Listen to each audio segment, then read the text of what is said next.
కొండమల్లేపల్లి మండల కేంద్రంలోని Nagarjuna public school principal K Rupa Reddy హత్య కేసులో మిస్టరీ వీడింది. ఈ నెల 11న జరిగిన ఈ హత్యకు ముగ్గురు 10వ తరగతి విద్యార్థులు పాల్పడినట్లు పోలీసులు గుర్తించారు. ఓ విద్యార్థి ప్రధాన నిందితుడిగా, మరో ఇద్దరు విద్యార్థులు అతడికి సహకరించినట్లు దర్యాప్తులో తేలినట్లు సమాచారం. రూపారెడ్డి హత్యకు విద్యార్థులు గంజాయి సేవించడమే ప్రధాన కారణమని తెలుస్తుంది. కొద్ది రోజుల క్రితం కొందరు విద్యార్థులు గంజాయి సేవిస్తుండగా రూపారెడ్డి పట్టుకున్నట్లు తెలుస్తుంది.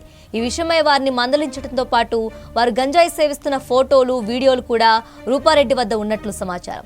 దీంతో తమను ఎక్కడ భయపెడతారోనన్న భయంతో విద్యార్థులు ఆమెపై కక్ష పెంచుకున్నట్లు పోలీసులు అనుమానిస్తున్నారు. ఈ క్రమంలో పక్కా ప్రణాళికతో గ్లౌజులు, మాస్కులు ధరించి రూపారెడ్డి ఇంట్లోకి ప్రవేశించిన విద్యార్థులు కేవలం 9 నిమిషాల్లోనే ఆమెపై కత్తితో దాడి చేసి హత్య చేసినట్లు దర్యాప్తులో వెల్లడైనట్లు సమాచారం. అనంతరం ఇంట్లో ఉన్న సుమారు 4 లక్షల రూపాయల నగదును తీసుకెళ్లినట్లు పోలీసులు అనుమానిస్తున్నారు.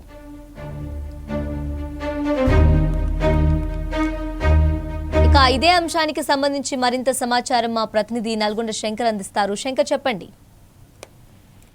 Tejaswini, good morning Tejaswini. నల్లగొండ జిల్లా కొండమల్లపల్లి పట్టణంలో సంచలనం సృష్టించిన రూపారెడ్డి హత్య కేసులో ఎట్టికేకలకు పోలీసులు నిందితులు గుర్తించినట్టయితే సమాచారం తెలుస్తుంది.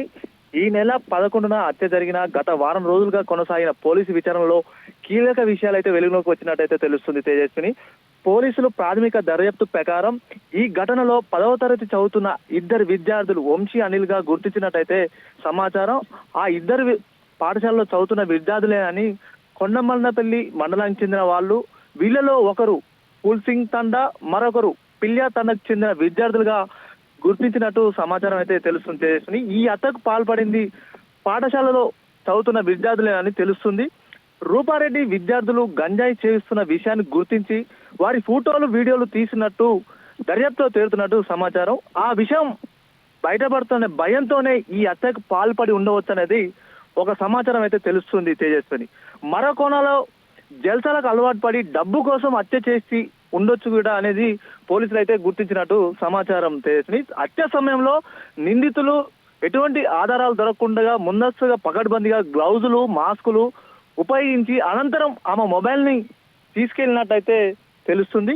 కేసుకు సంబంధించిన జిల్లా ఎస్పీ శరత్చంద్ర పవార్ ఆదేశాల అనుసారం డిఎస్పీ శ్రీనివాస్ నేతృత్వంలో 3 ప్రత్యేక బృందాలుగా ఏర్పడి దర్యాప్తు అయితే ముమ్మరం చేశారు. నిందితుల కోసం అయితే గాలిస్తూ పోలీసులు చెడు వ్యసనాలు కలిగిన ఆ విద్యార్థులు అదుపులో తీసుకొని విచారించగా ఆ విద్యార్థుల బలమైన అనుమానాలు రావడంతోనే ఇబ్రహీంపట్నం వద్ద మంగళవారం అదుపులో తీసుకున్నట్లయితే విశ్వసనీయ సమాచారం అయితే తెలుస్తుంది తేజస్విని. ఈ కేసులో సుమారు 80 మందిని విచారించినట్టు తెలుస్తుంది. ఆ ఇద్దరు విద్యార్థులే ఈ ఘాతుకానికి పాల్పడినట్టు తెలుస్తుంది. రూపారెడ్డిని హత్య చేసిన అనంతరం సదరు విద్యార్థులు సుమారు 4 లక్షల నగదు చోటు చేసినట్టుగా అనుమానాలు అయితే వ్యక్తమవుతున్నాయి. కేసు దర్యాప్తులో భాగంగా విద్యార్థులను అయితే పోలీసులు అదుపులో తీసుకొని విచారిస్తున్నారు. అయితే హత్యకు దారితీసిన కారణాలు, ఘటనకు సంబంధించి అయితే పూర్తి వివరాలు పోలీసులు అధికారికంగా వెలువడిసి ఉంది Tejaswini. Right Shankar, thank you.